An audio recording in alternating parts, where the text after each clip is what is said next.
Reading is the single biggest determinant about your probability of achievement in life and your probability of staying out of jail in life. Reading is Homo sapiens' primary mode of deep learning. Elon Musk was once asked, how do you build rocket? And his simple answer was... And then I read a lot of books and talked. I encourage people to read a lot of books.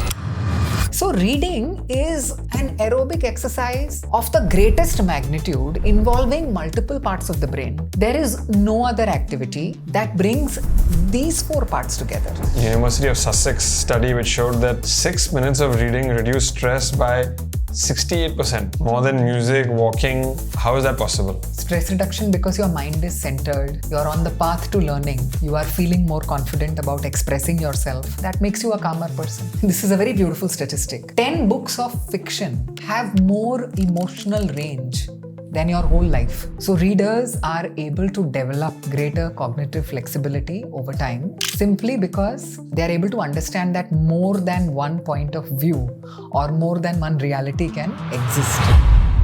You describe yourself as someone who uses books as therapy to remove subconscious blocks, unlock potential, and help people live fulfilling lives. No matter what the problem you are facing in life, the answer lies between the pages of a book. There is a lot of rigidity, there is a lot of righteousness, and there is a lot of resistance we all develop over time. And all these three R's lead to the fourth one, which is rage.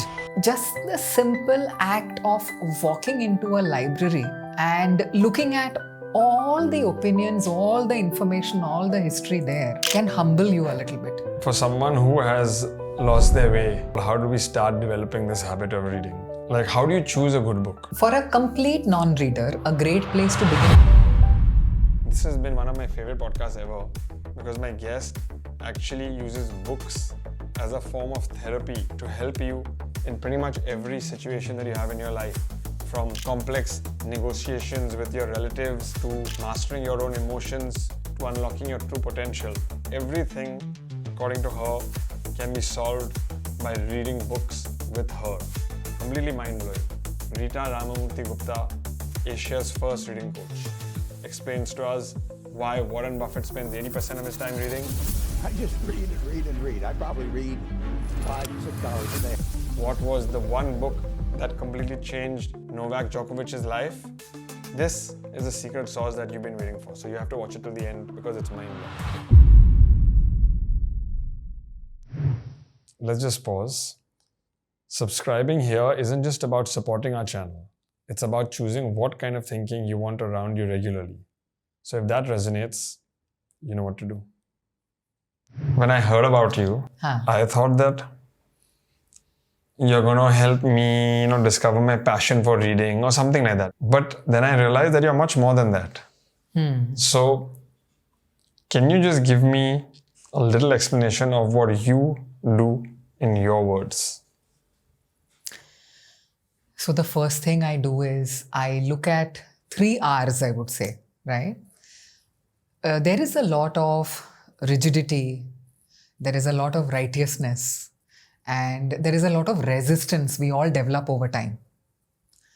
And all these 3 R's lead to the fourth one, which is rage. Okay. Rigidity, righteousness and resistance.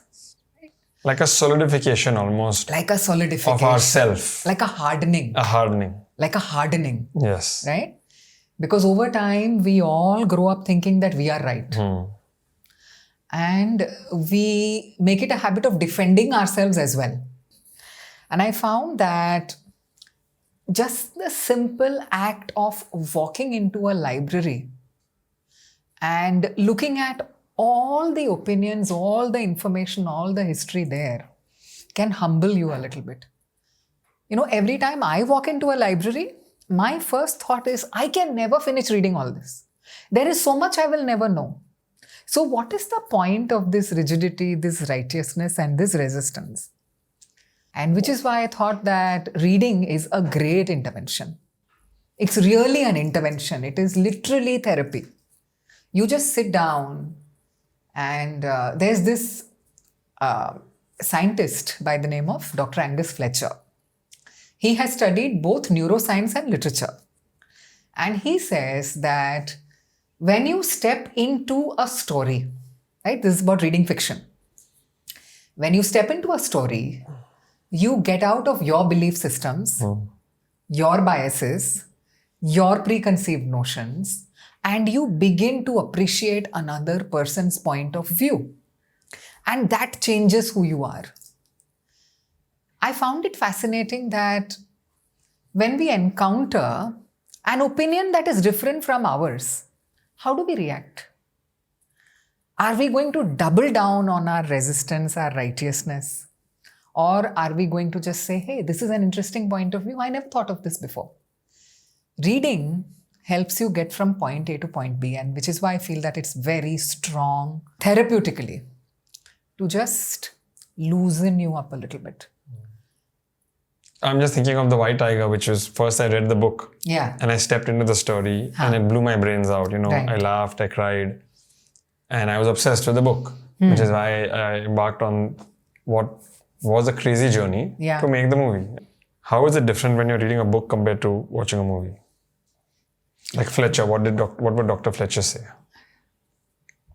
I think here, there is a lot of research that suggests that when you read a book, you harness your own creativity. And very simply, when you watch a movie, you appreciate the creativity of someone else. Right. Because your imagination opens up. Your imagination opens up when you read. And we say that do both. From time to time, please read a book. And from time to time, just go and watch a movie. Dr. Eric Kandel put this so well. He won a Nobel Prize for his work. He said that when you read something, and then you sit down and think about it, your neurons get fired up and your connections, the rate at which the neural connections happen, is so alarmingly high. And those pathways that are created, the neurons have axons and dendrons and the synapses. The pathways that are created, those are going to be the pathways for deep thinking, for critical analysis, for reasoning, for creativity. So not only do you have to read, but you have to spend a little time thinking about what you read. You have to discuss it with someone.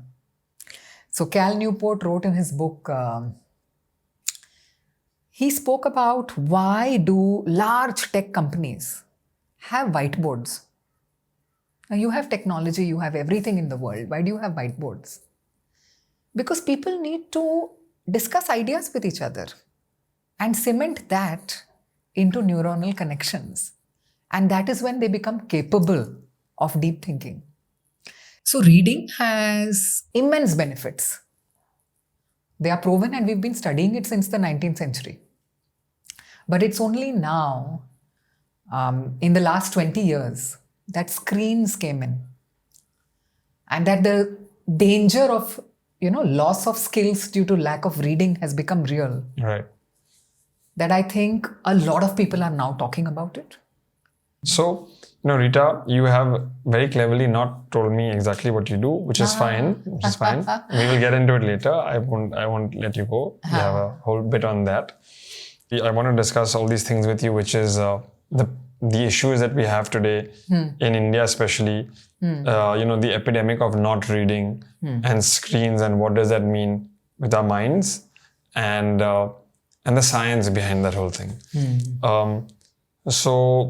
We read recently that India's economic survey in 25-26, which was tabled by the parliament, called compulsive scrolling a silent scourge. And they said that all these platforms are predatory by design, which is pretty, heavy vocabulary.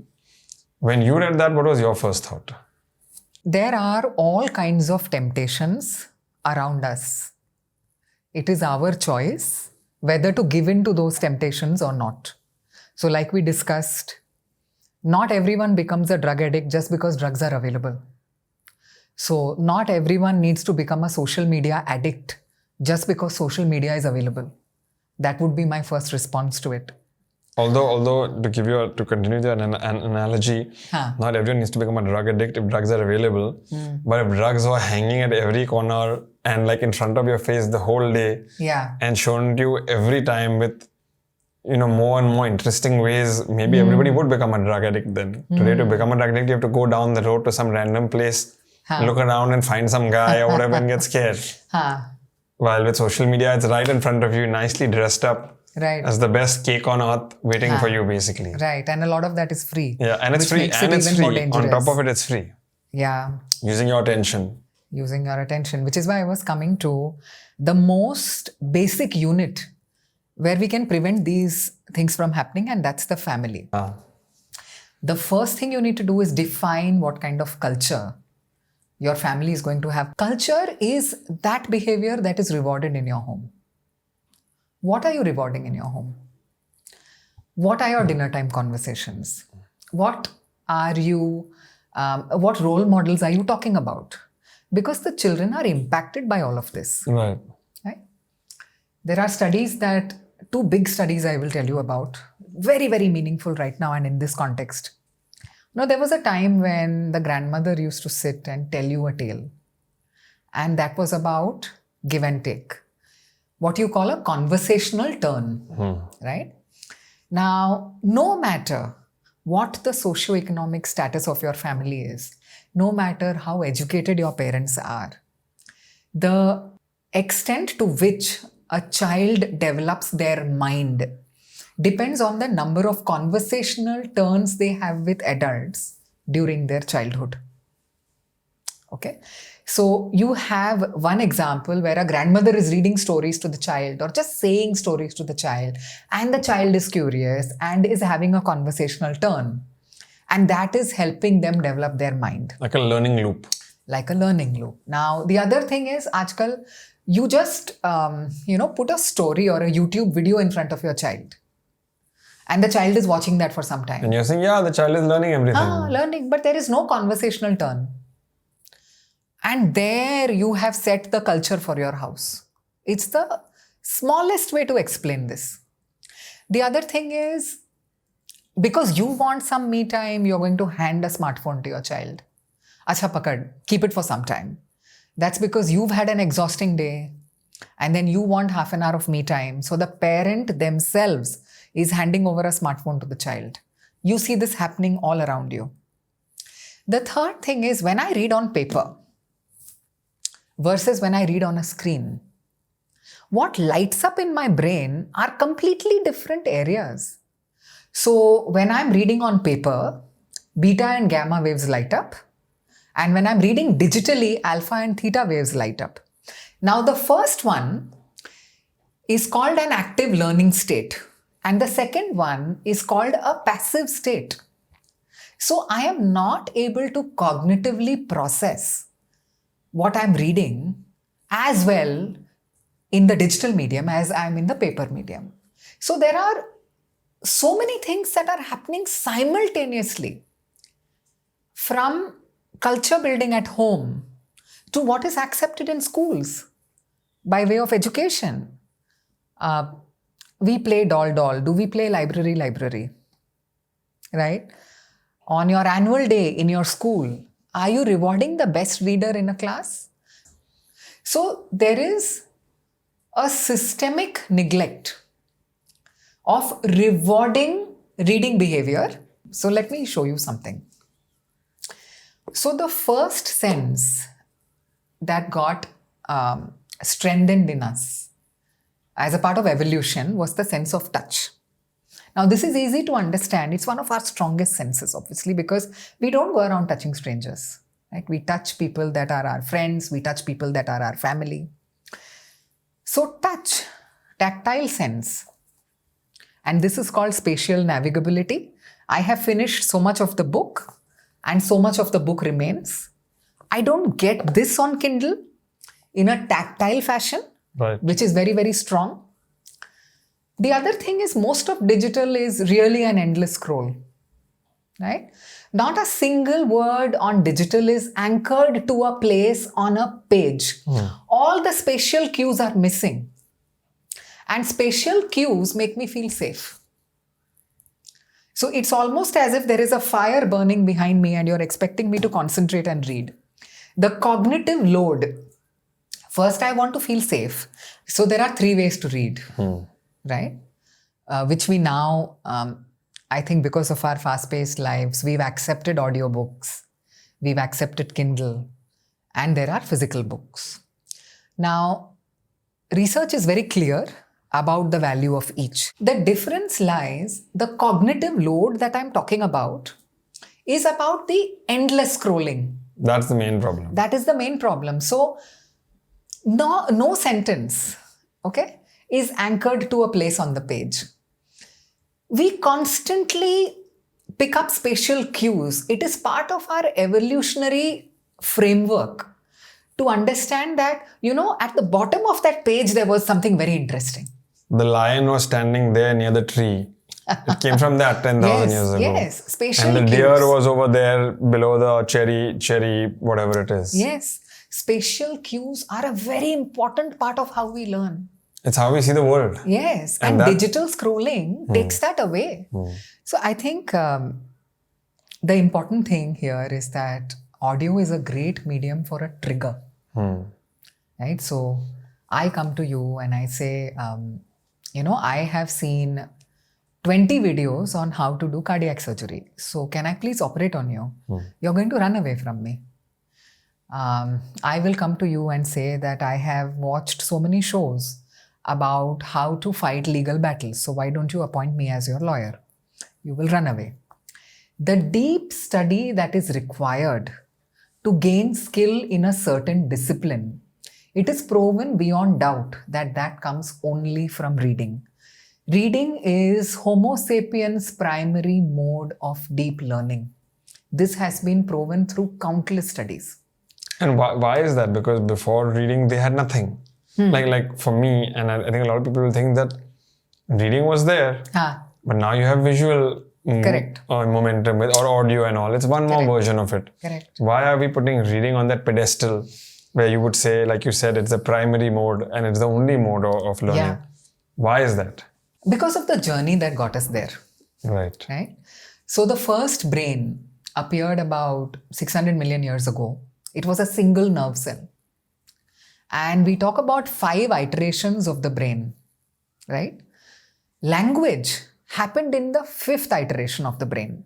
So the first iteration of the brain was just move towards food and move away from danger. Reading happened 5,000 to 6,000 years ago.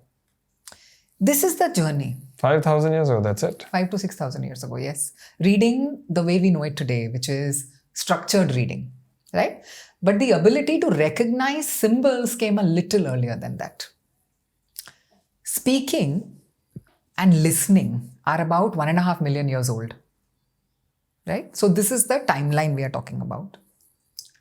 Now imagine that the brain had to grow that strong and mature that much for us to gain the ability to read and write. Literally like tapasya. The brain is evolving constantly. And at its very pinnacle, we got the gift of language. And within language, at its very pinnacle, we got the gift of reading and writing. Now look at the last 5,000 to 6,000 years. We all know that all the scientific progress, all the social progress, all the literary progress that we have made as a species has happened in the last 5,000 to 6,000 years. So speaking and listening is 1.5 million years old, and it could be something as basic as a grunt. So we weren't actually telling stories till about 35,000 years ago. So we started communicating with each other in order to, say simple things to each other like, we were hunter-gatherers, right? So even to say that this animal comes at this time to drink water here, this is how this herd moves. So there were stories that we were telling each other that helped us survive.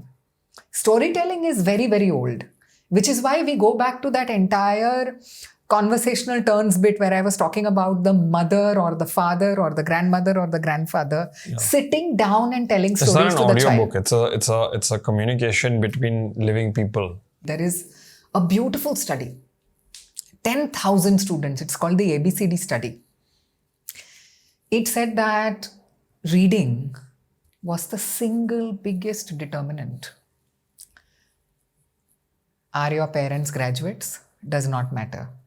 How much money do your parents have? does not matter.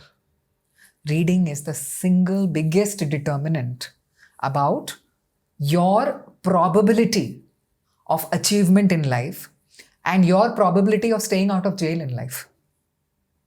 So there is so much evidence. All we need to do is open our eyes and look. And we need to talk about building these cultures at home. So whenever there's a beautiful theory called the single book theory. The presence of a single book at home is the greatest determinant of whether children in that home graduate or not. Of a single book. A single book. The presence of a single book at home. I have like thousands, so good. Yes. It's very, very important.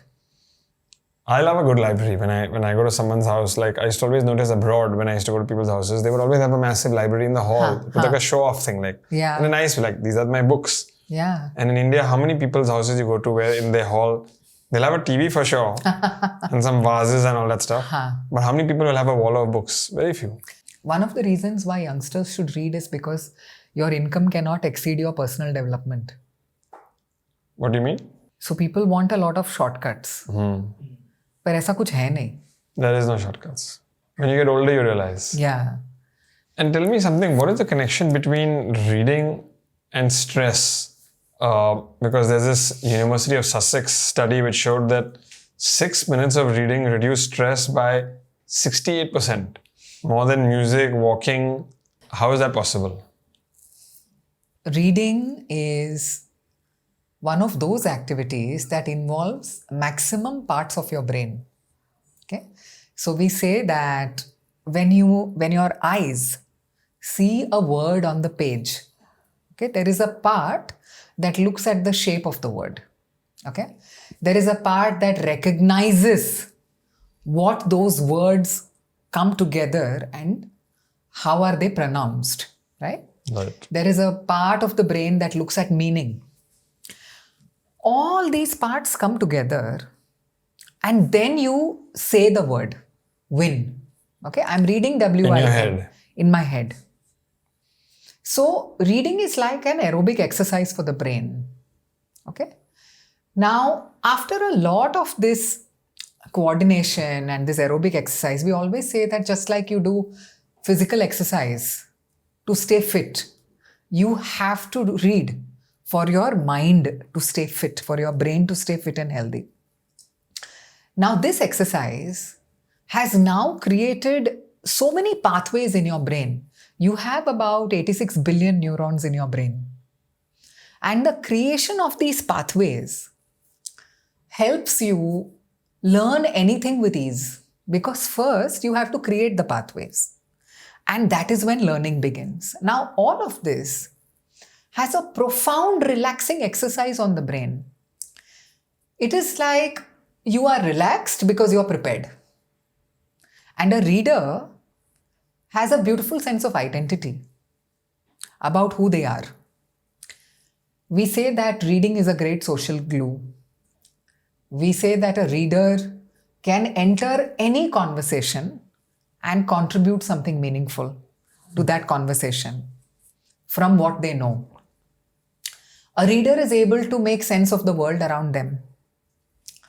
A reader does not label people as weird because this is a very beautiful statistic. 10 books of fiction have more emotional range than your whole life. So a reader looks at a situation, a reader of fiction, does not feel threatened by ambiguity because the pages will reveal what they reveal as they reveal. So reading is a profoundly calming and centering exercise. So you're saying it teaches you to not be impatient, to deal with ambiguity as well, you're saying, because you're excited to know what's going to happen, but you have to wait till the whole book finishes. You have to wait. And unlike... and that actually teaches someone in the head, that can teach, it actually, you're saying it's statistically proven, scientifically proven that it teaches you to be more... calm and centered. Right. And because, all of this is happening quietly. There are no announcements and triggers happening in your brain. Hey, you're getting calmer. hey, this is what this is doing to you. Nothing. It's almost as if when you read a book, okay, you are like this, and I ask you to put clothes in the washing machine, you're not going to be able to do it. I ask you to drive a car, you're not going to be able to do it. Reading is inherently a very focused and centered activity. And it makes you more confident. It makes you more calm. And it is proven that it will equip you to deal with what life throws at you in a more prepared fashion. And the calmness is more of a cumulative outcome than I read for 5 minutes and why am I not feeling calm? It's a cumulative activity. So say for example, you read 30 minutes a day. Your left brain starts coordinating better with your right brain. And you stop reacting and start responding. This is also proven. And this is fiction or just any reading? Any reading. So whether you are reading Virat Kohli's biography or Abdul Kalam's biography, the brain process is the same. Which is why we say that let children read what they are reading. But not reading news. Okay. So news that is functional is very different from news that is sensational. So if you're reading news from a functional point of view about investments or things that you need to use for your work, and you are fully locked in, that's a very different process. This is the difference between, say, permanent and expiring information. So a quarterly balance sheet is what we call expiring information. Your company may have invested something in that quarter, and therefore the balance sheet does not look very healthy just for that quarter. And you need to look at the balance sheet over 5 years to actually figure out how well the company is doing. Right. So permanent information could be something like how to handle risk, how to react when you are faced with an unexpected situation. All of this falls into the realm of permanent information. When you're really learning something. Which is buried deep in books. Temporary information is anything sensational. So the IPL match, for instance, and how it played out, it's expiring information. It has relevance. It has some kind of conversational value for a certain period of time. And we all feel very happy sharing it. And we are all scrolling endlessly to find out what happened to a comment and how many people responded to that comment. And you go through all of it perhaps for 2 hours and you remember nothing at the end of it all. So it did not add to your cognitive bank balance in any way. Yes. You also said that with reading 4 parts of your brain fire simultaneously, which doesn't happen with any other activity. Yes. With nothing else. With nothing else. So can you just take us through what are those 4 parts of your brain and what do they signify? Yeah. And why? So I'll not get very technical, but I'll be very, very simple about it. So I'm looking at WIN, the word win here. Okay. So first part is, this is the shape, part 1. This is W, part 2. Okay. Now, part 2 also tells me that WIN is together. Okay. Yeah. Now, part 3. How does this sound? Win. Part 4. What does this mean? Victory. Okay. So these are the 4 parts that come together. There is a researcher named Stanislaus Dehaene who said that these 4 parts, now that we have deciphered that this is win and this is what it means, kind of converge to a 5th part which is called the letterbox, where all these signals come together and we say win. Right? This was his research. So 4 parts of the brain come together. The argument against reading for the longest time was that what about the motor neurons? Now this was also solved in subsequent research, which said that when we read, we actually, all of that comes alive for us. So our motor neurons don't get as stimulated as when we are running or something, but they also get stimulated. So reading is an aerobic exercise of the greatest magnitude involving multiple parts of the brain. There is no other activity that brings these four parts together. Now, every activity involves a certain coordinated response by various parts of the brain. But these four particular parts that help in communication, vocabulary, expressing yourself, these don't come together in any other activity. Got it. Okay, small pause. This is the part where I'm supposed to ask you to subscribe. But honestly, only do it if you want more conversations that actually make you think. That's the whole point of the secret sauce. All right, back to it. There's an MRI study of 8,000 American teenagers that found that reading grew some area in their brain and lifted cognitive scores, while TV watching did the exact reverse. Yeah. How is that possible? Okay. Because everyone is watching TV all the time. So that means everyone's brain is shrinking. That is the unfortunate truth. Right. Which is why we talk about loss of skills due to lack of reading. I have an acronym for this. It's called SCREAM. Screen caused reading minimization. And SCREAM affects us in terrible ways. Loss of skills due to lack of reading is the current epidemic. And what skills? All kinds of skills. So we call this the decagonal benefits of reading. So something like being able to appreciate another person's point of view, being able to stay in ambiguity, being able to be patient. There is this thing called, as you grow older, you lose memory a lot of times. This is called cognitive decline with age. Reading arrests cognitive decline with age. It is proven to, right? Now, all of these happen because you were able to give that aerobic exercise to your brain. You're working it out. You're working it out. You're working out your brain regularly. Now, as mediums go, okay? So, television or phone or anything digital for that matter is a high stimulus medium. Okay, there are lights, there is sound, okay? It's high stimulus here, but what it does to your brain is dulls your brain. Reading is exactly the opposite. It is low stimulus here, but it activates your brain. So this is the difference. Right. And which is why the white matter, as per this study, is known to enhance. And this is the decision-making part of the brain. So we spoke about our addiction to scrolling. Here's a poem to explain my point. I scroll through endless feeds, lost in a world of non-deeds. A baby, a cat, a dance, a fleet. I waste my time to the scrolling beat. Oh, there's a headline, bright and bold. But I'll skip the details, I'm too bored. But sold on 10-second clips and useless facts. By the time I blink, the damn thing redacts.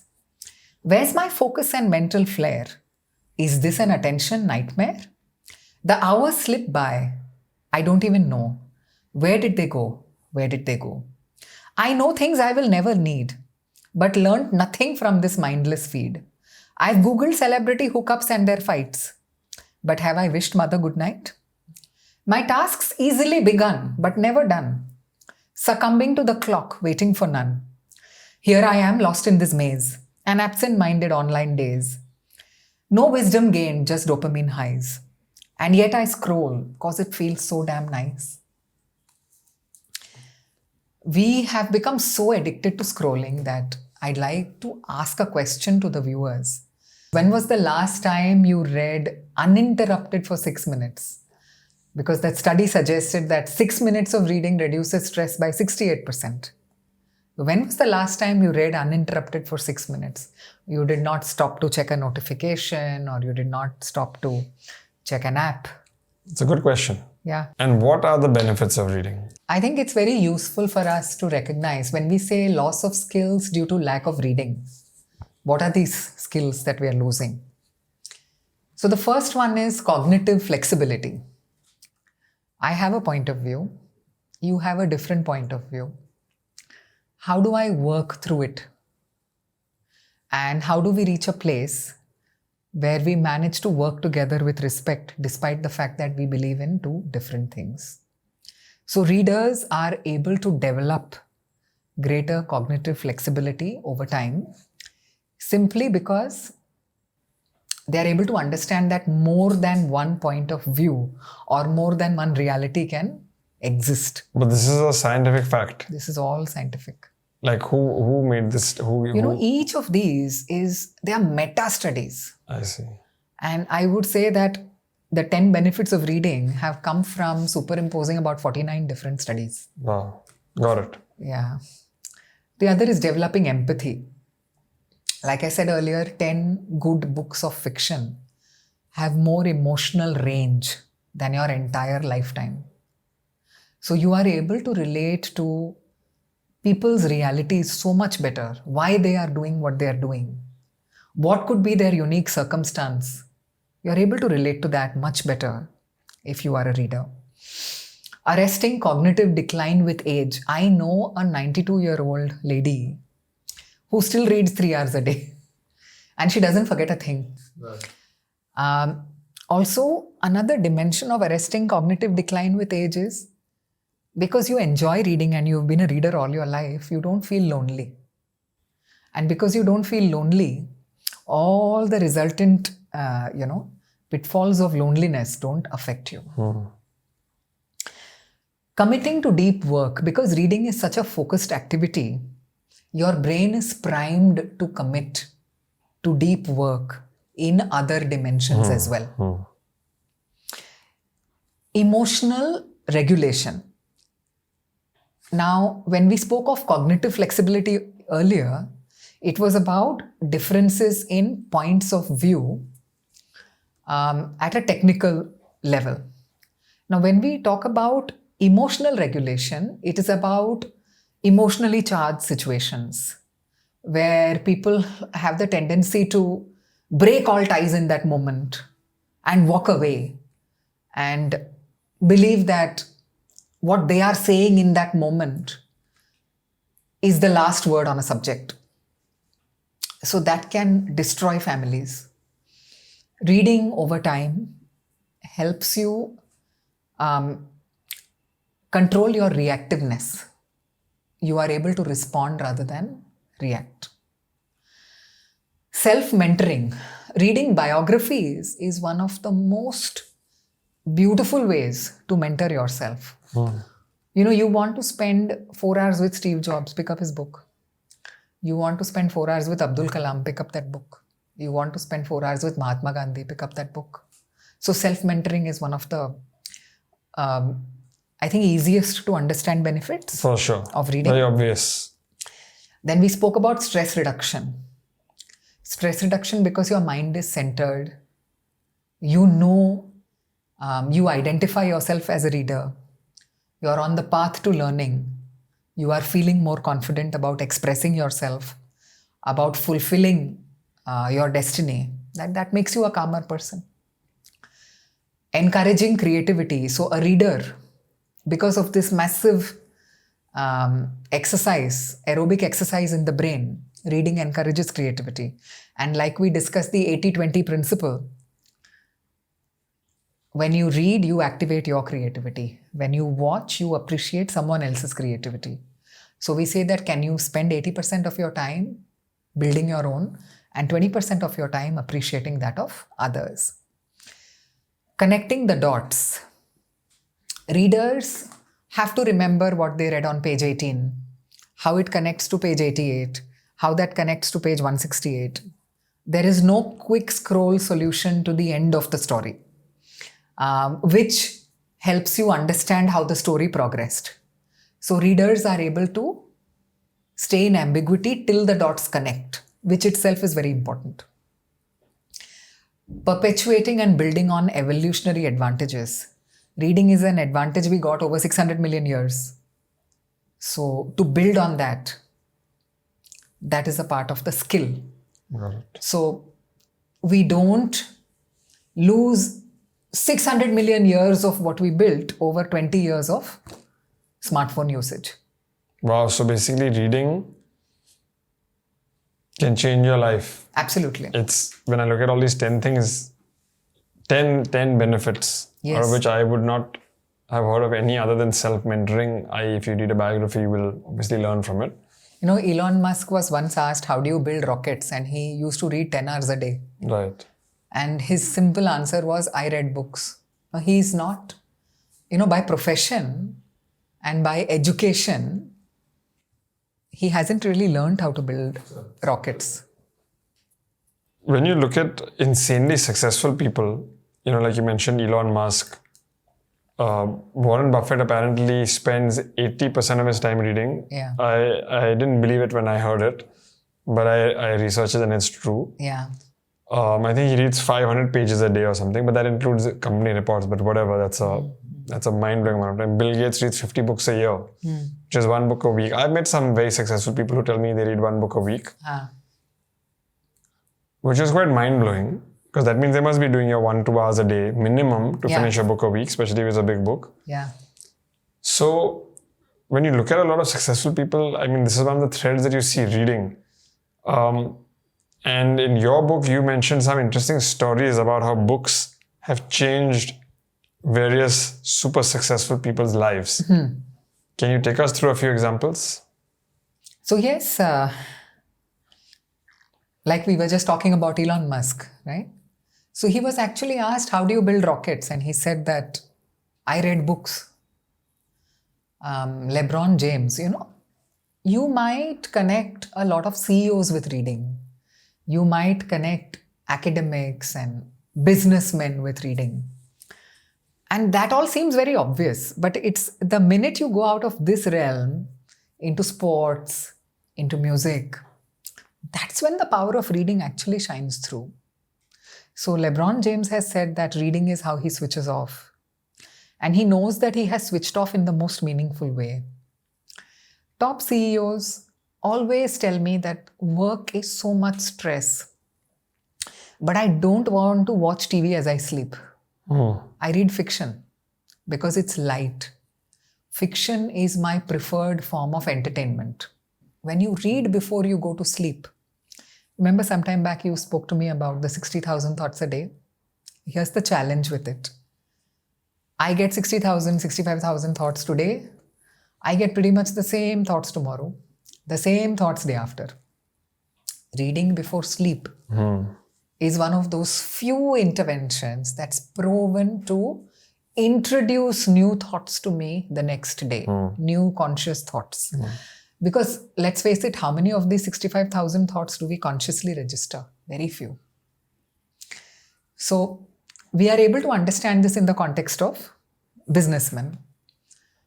Taylor Swift, avid reader. She writes most of her lyrics inspired by literature. Alice in Wonderland in particular is something that has featured in a song of hers, which I think is called Wonderland. Novak Djokovic, his life changed after he read Eckhart Tolle's Power of Now. And for anyone facing intense anxiety, something that you had asked me earlier, Power of Now is a beautiful book. Any book by Esther and Jerry Hicks, any book by Sri Ravi Shankar, any book by Dr. Wayne Dyer, excellent books. In fact, one book in particular, Change Your Thoughts, Change Your Life, by Dr. Wayne Dyer, I would recommend here. Got it. So people from all walks of life have been able to improve their ability to concentrate, improve their ability to deliver what is needed in that moment. That sharp focus, that sharp skill, that this is what needs to be delivered right now. Reading enhances all of that. Got it. So, we've spoken a lot about reading and its benefits. Now I want to speak a little bit more about how you use these benefits to help other people. So I'm just quoting from your website. You describe yourself as someone who uses books as therapy to remove subconscious blocks, unlock potential, and help people live fulfilling lives. What does that mean?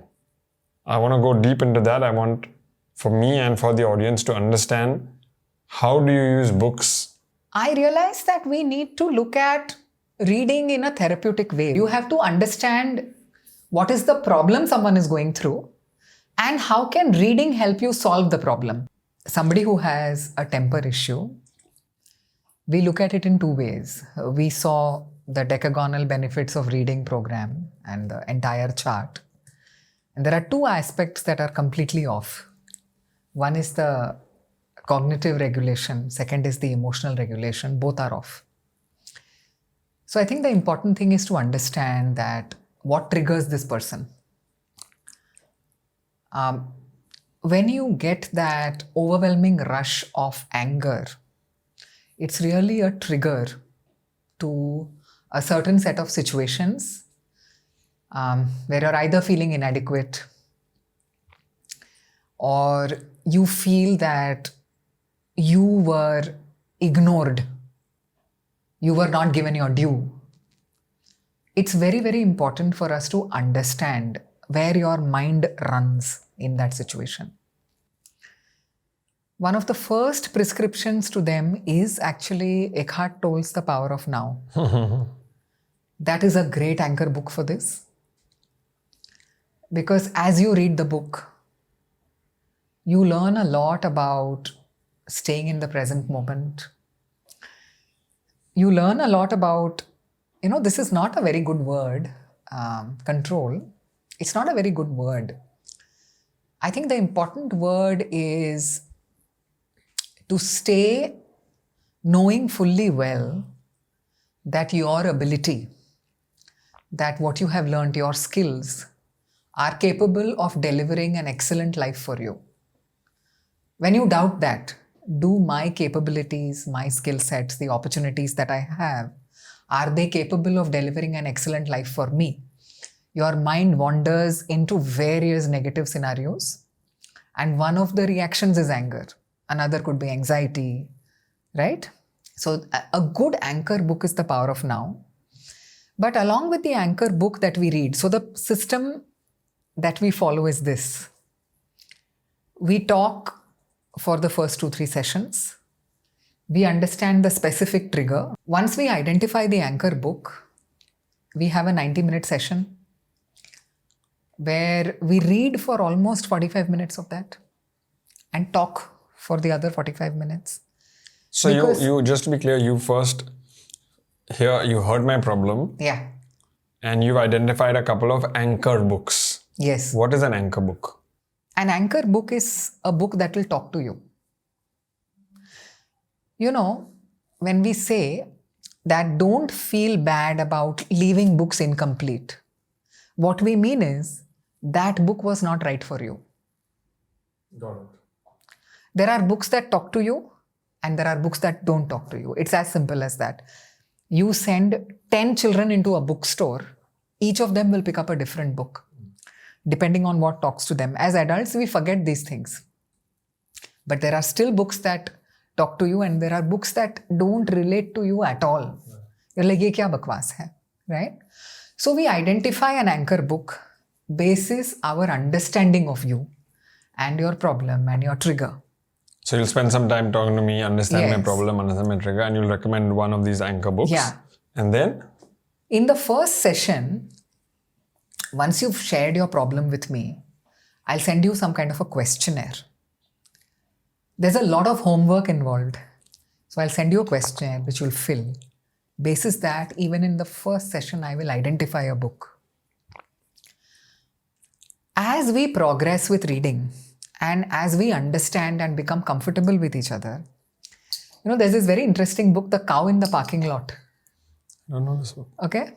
Have you read this book? Not The even Cow heard in of the it. Parking Lot. I see this is the beauty of this. There are so many books out there.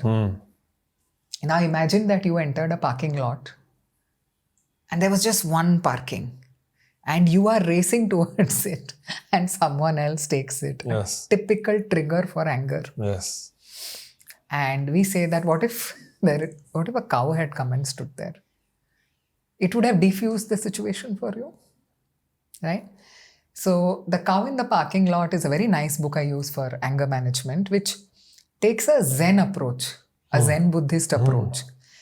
It teaches you to actually laugh in situations where otherwise you would have responded with anger. It shows you the absurdity. Shows you the absurdity of it. And, having enough conversational turns about this absurdity actually helps. Because now suddenly, even the subject is talking to you about, I could have looked at it this way. I could have looked at it that way. Anger is a choice. You had 10 different ways you could react to a situation. You chose anger. And the minute you start seeing that, another very interesting book in this situation, Crime and Punishment by Fyodor Dostoevsky. What is the situation in that book? You feel that if I remove this person from the equation, then my life will be good. So you go and kill that person. Now somebody watches you killing this person. Then you feel, if I remove this person from the equation, my life will be good. Then you go and kill that person also. So you explain many things to yourself. Now, crime and punishment is fiction. Uska anger management se kya lena dena? But the entire premise that you do things and you excuse yourself all the time. You have forgiven yourself for all the instances of your anger. And you still have a trigger pointed at the whole room. This person did that to me. This person did that to me. This person did that to me. So one way is to, obviously study the subject itself, center yourself, let go of, the emotional dysregulation, let go of the cognitive dysregulation, let go of all that. That's a very important step, and therefore Magic of Believing. Those things are your anchor books. You have several supplementary books. The Art of Letting Go by Nick Trinton, that comes to mind. So, but do I have to? So you've named many books, but I'm your patient client, whatever it is. So you've assessed me and you give me one book or many books to read. So over a course of a year, right? We will read at least 8 to 10 books together. So explain this thing about reading books together. So what? Because the first step is talking to me and identifying the first book, for example. Yes. What happens after we identify the first book? Basis what I hear from you, I identify those parts of the book that will resonate with you the most. Got it. And we read only those parts. Together. I read it out to you and you have the book with you as I read out to you. And then suddenly we can also flip. I say, why don't you read this page? So then you are locked in. Because if I want you to be fully locked in, I would also like you to participate in the reading. So over a 2 hour session, online or in person or whatever, we together read parts of that book. Parts of that book. And how many times do we do this? So the anchor book stays with us at least for the first 10 sessions. We don't divert attention from the anchor book. Because the anchor book has been chosen with great care. So you'll show me different parts of the anchor book. Yes. Anchor book for anger. Yeah. And we'll go through that book. We go through that book. And at the end of every session, we share a document to which only you and I have access. And you have to do the homework. Okay. That we agree to do at the end of the book. Yes. Right? At the end of that session. So you do the homework. What is the homework usually? The homework is questions in context. So do you remember the first time that you got angry? Oh, okay. Right? And what are the specific triggers in your environment? See, there are very few people who actually make us angry. When, for those who have anger as a response, there are certain triggers that are very intense for them. Right. We identify those triggers. And in the first 3-4 sessions, you don't even want to talk about it that much. You want to reveal as little as possible while reaching for a solution. Whereas unless you reveal everything, you will never find the solution. So slowly we get into that. You get comfortable. You start responding. I'm reflecting with all your homework questions. Yes. And at the same time, I'm learning this new universe that you're creating for me through this book. Yes. And I'm going deep into this book. Yes. And I'm benefiting from the decagonal Benefits. Yes. the decagonal crown that I'm wearing on my head, the 10 diamonds on my head. And therefore, over time, I'm imbibing this knowledge about my problem in a way, while reflecting on my problem. While reflecting on the problem, you are you're choosing a new response.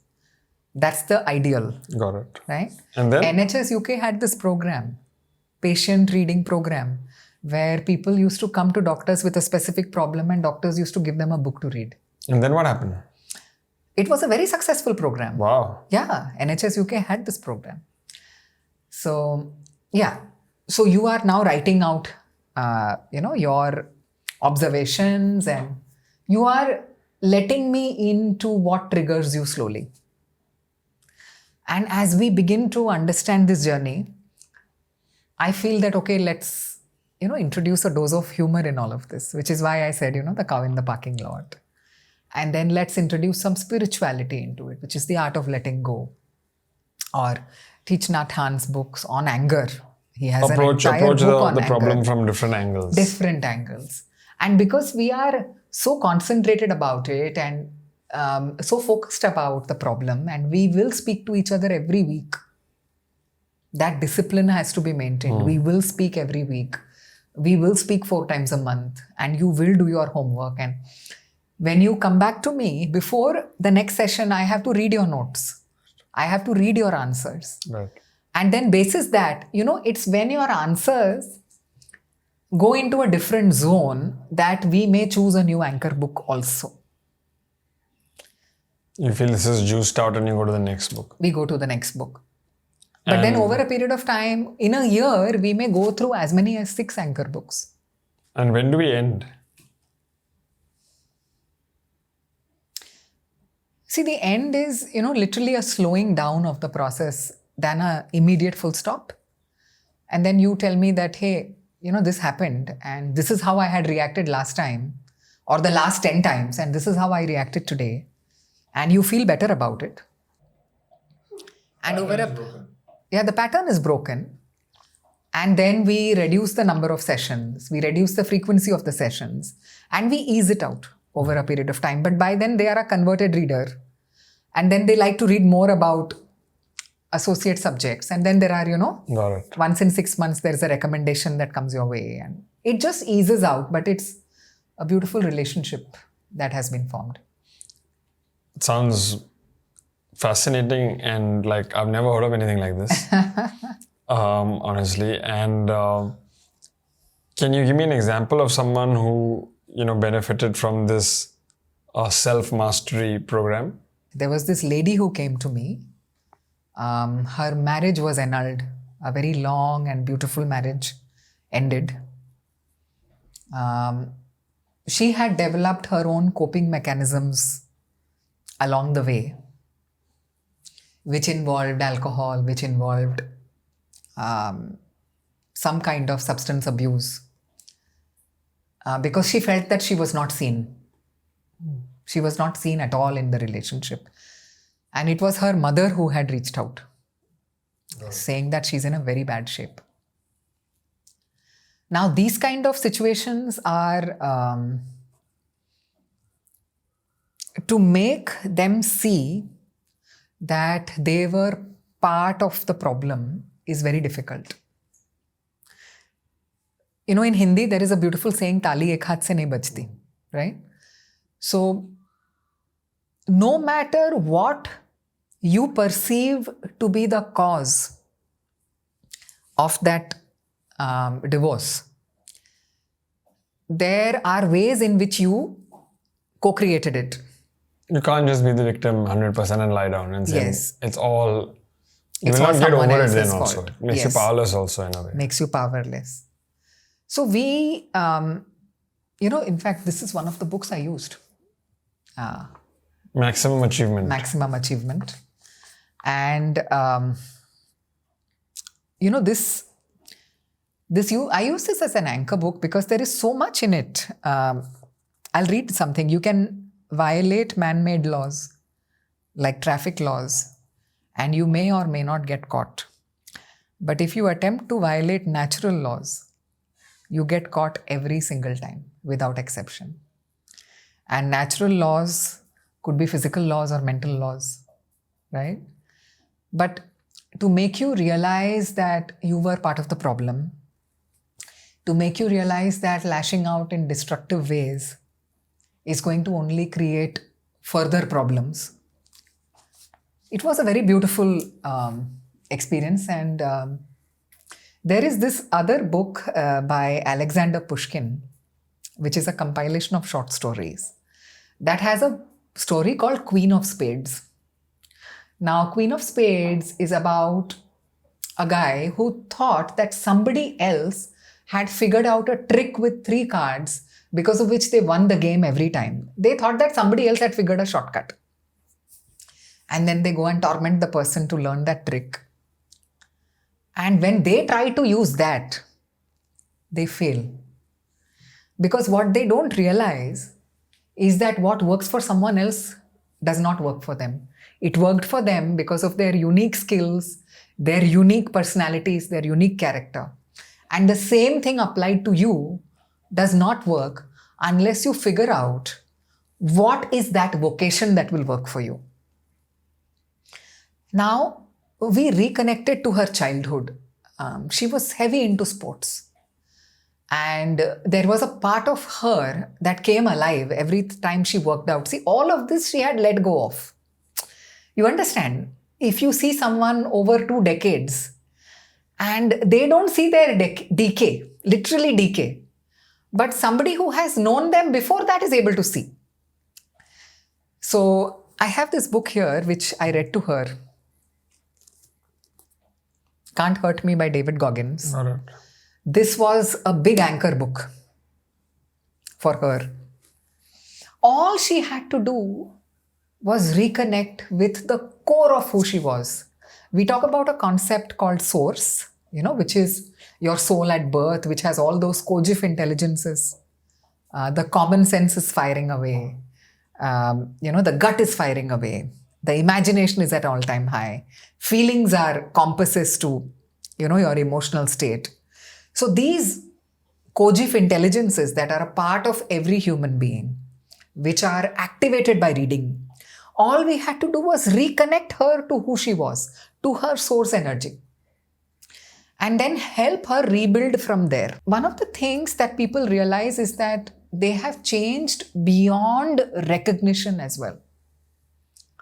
What is victimhood? Victimhood is, you did this to me. And ownership is, I did this to myself. And the path from victimhood to ownership is faster when you have the cognitive clarity to process it. And this is what happened with her. You reconnect back to exercise, physical exercise. You have reconnected back to reading. You have reconnected back to storytelling. You have reconnected back to humor. And you can imagine that in 2 years, you're looking like a very different person, right? And how long does therapy last with you and this lady? 2 years and ongoing. It's ongoing. Got it, Yeah. got it. She looks different now. She's just a different person. And, Got it. She's reconnecting with people. So, as a person, you have some sort of a vibrational energy. And when your vibrational energy is dull and you think the world's a bad place and you want to drink and complain, you are in a group of 5 drinkers, you're the 6th drinker. You are in a group of 5 people who go to the gym, you're the 6th person who goes to the gym. Yeah? Your vibe creates your tribe, in simple words. And when she changed the energy that she was giving out, when she changed the kind of conversations she was willing to have, she was in different rooms. Of course, yes. Got it. So, that was very interesting. And can you give us an example in communication, how you managed to bridge this thing between, because you've talked about how you helped one person. Yeah. You talked about like if I had anger issues. Yeah. You talked about a lady who, had a bad breakup and was drinking a lot, and how you helped her come out of it, which is a one person thing, self mastery. Communication. I'd love to hear an example about communication and how you help someone, because that involves more than one person, I'm guessing. And how does your technique work there, and what happened exactly? So this was again a very interesting reference, a father-son situation, where the father felt that the son wanted his money, but was not willing to listen to him, or not willing to work as hard. I think every father thinks that. Every father thinks that. And the son felt that just because his way was different didn't mean that the father had to shut him out. So the father felt that the son didn't listen to him. The son felt, it's a beautiful book, the son felt that his opinions did not matter. And they both were ready to talk to you. The father came to me with the problem. The reference was to the father. Got it. The son took a very long time to start talking to me. Got it. Because the minute the son knows that the father has sent you, Of course. he's not willing to talk to you. Yes. So this father-son situation. So one of the best books every father must read is King Lear. King Lear by Shakespeare. Of course. Let me actually read something very, very interesting to you. So you know what happens in King Lear, right? The father says to his 3 daughters that the extent to which you will get my money or my wealth depends on how much you show your love to me. Of course. So the king announces he'll divide his kingdom between his 3 daughters, spoils being distributed in accordance with how well they perform in a love test.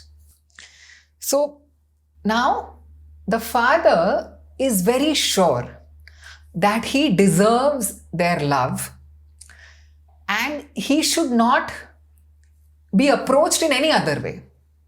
This is unidirectional. I'm the father, I'm the king. You owe me your love, you owe me your respect. I've given you everything. There can't be any third and fourth possibility between you and me. So the first 2 daughters. So King Lear has accepted that he is supreme. He deserves love and respect. There should be no objection to anything he says. And what he thinks, his view of the world is the view of the world. The only view of the world that exists. So the 2 older daughters, Regan and Goneril, respond to his love test with sycophantic oaths of boundless love. This is how much we love you. And they do all of that. And he's very impressed because that fits in with his scheme of the world. And all fathers are probably guilty of this to an extent, where they want the unbridled love of their children. And now, his 3rd daughter, Cordelia, refuses to play when she says she loves him no more or less than any daughter loves her father. She puts herself in conflict with his mental model. And he thinks that she deserves nothing. So he takes that decision. Now we all know what happens later in King Lear. He realizes that the 2 older daughters are scheming in some way.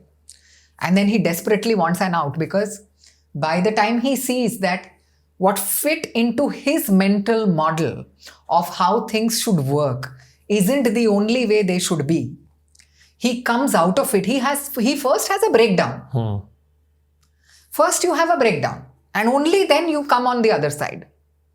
So King Lear is a beautiful book for every father to read, and somebody has not read it, I advocate for it. But this is definitely a family business or an inheritance situation. It's an inheritance situation. Mother or father. Right? Mother or father. The other book that's very recent, and I've enjoyed reading this, is Mattering. So, we have 3 basic needs. We call it in India Roti Kapda Makan. And it's Roti Kapda Makan Mattering. Every husband feels that they've given their children everything. Or they've given their wife everything. It took us 3 years to prevent a separation in a very big family business. Because the matriarch, in this case, she knew that this would trigger a trickle-down effect and the entire family business would come to shreds if this couple separated. So it's literally roti kapda makan mattering. The husband feels, I'm giving you roti kapda makan, what else do you want? The wife turns around and says, what about mattering? Yeah. I want feel to I don't matter. I want to matter. I feel that your life will go on just fine without me in it. And this is what the son also felt. So there are many books about how to connect with people. Mattering, I got this because it's very powerful. So you just understand, you made the father and son read with you? The father read with me separately. The son read with me separately. And you got different books for them? Absolutely different books. Got it. So we were discussing the father's books. One was King Lear. One was Mattering. One is this very interesting book called Dr. Julie Smith's Open When. Open When is a book that actually puts parenting situations into context for both the father and the child or the mother and the child to see, hey, this is how you were processing it, but this is how your child was processing it. I would love that book. Yes, it's very, very nice. For the son, let me show you. I had something very interesting. Yeah. So this is Atul Gawande's The Checklist Manifesto, right? About how things get done when you plan them. There is this beautiful book called The One Thing. There's another book I read to the son called Essentialism. And the fourth book I remember, very, very powerful, Lying by Sam Harris. What is that about? How you get out of situations and feel that they won't come back to bite you. Very beautiful book, very powerful book. So the books for the father were completely different for the, than the books for the son. And the other thing you have to remember is that while the father is very focused and therapeutic about the whole process, you have to first begin with the son with a few of their childhood favorites. Because for a non-reader... They both were non-readers. No, the father was very purposeful about it. He was willing to do anything. Got it. So you tell me which book to read and I will read it. Got it.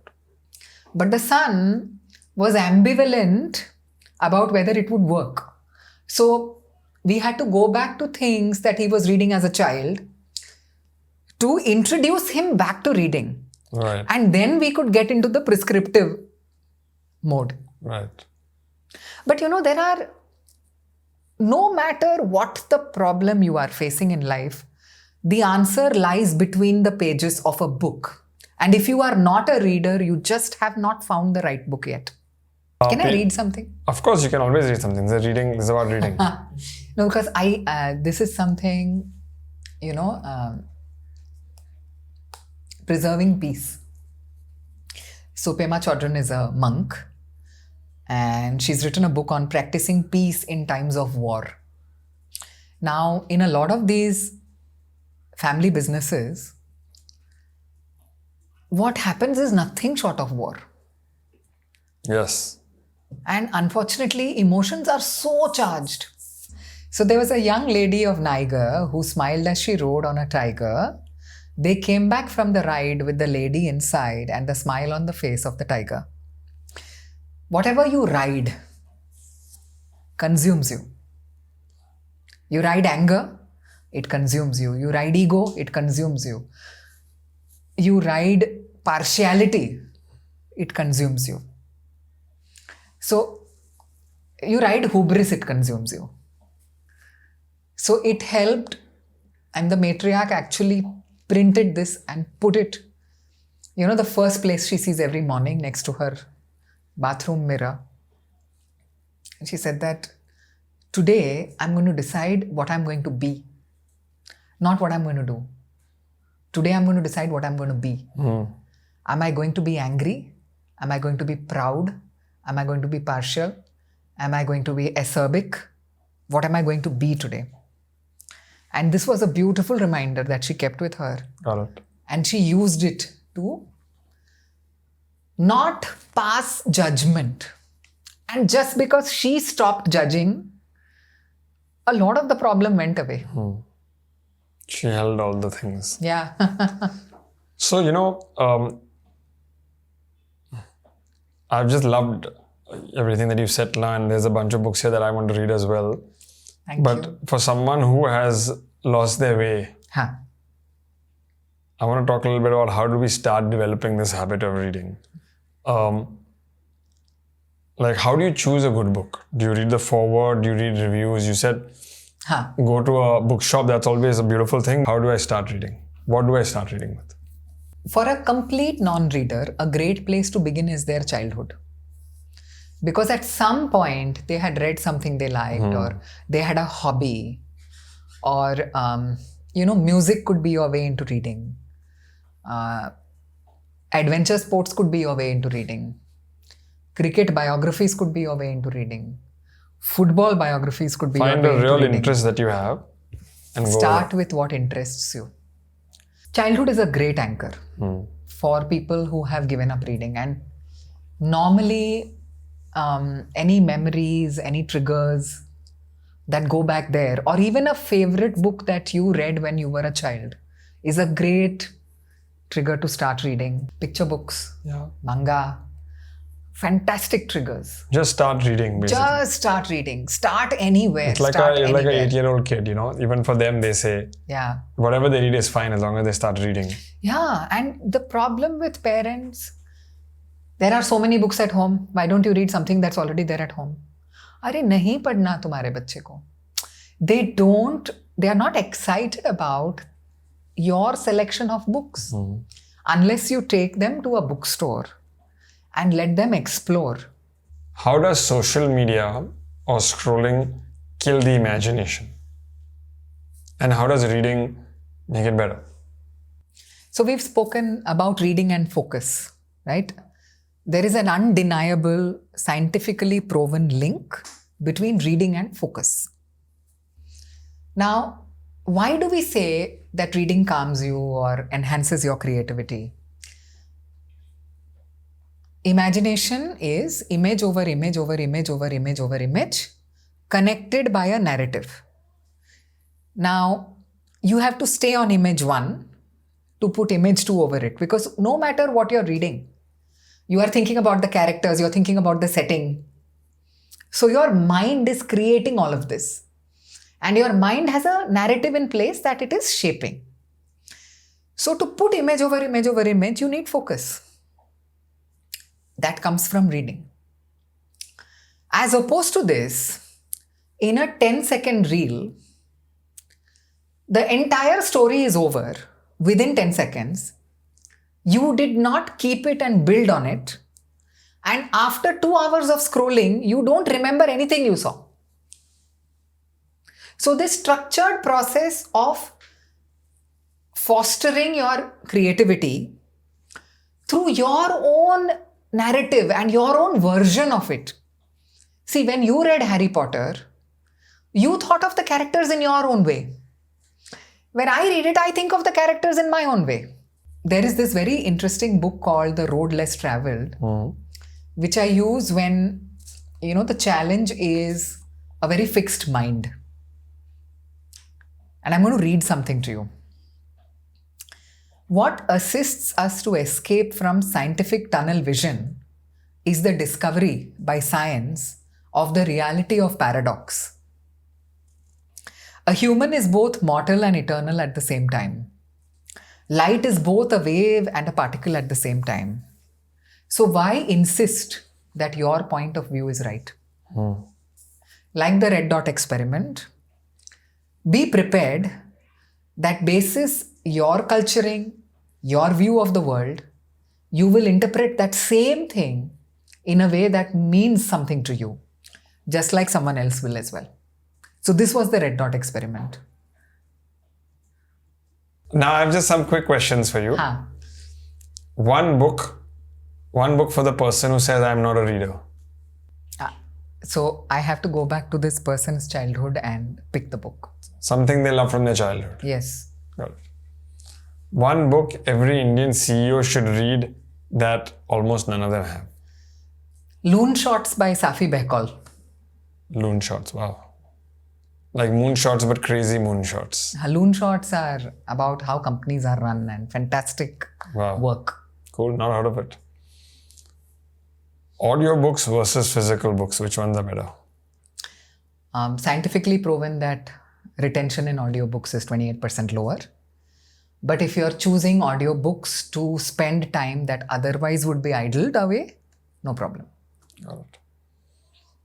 Warren Buffett says knowledge compounds like interest. You've been reading for decades. I mean, look how many books you have out here. You literally must have read how many books? Thousands of books. What has compounded for you that nothing else could have built? Building personal relationships. Really, from books? Yes, How interesting. Thank you so much. most welcome.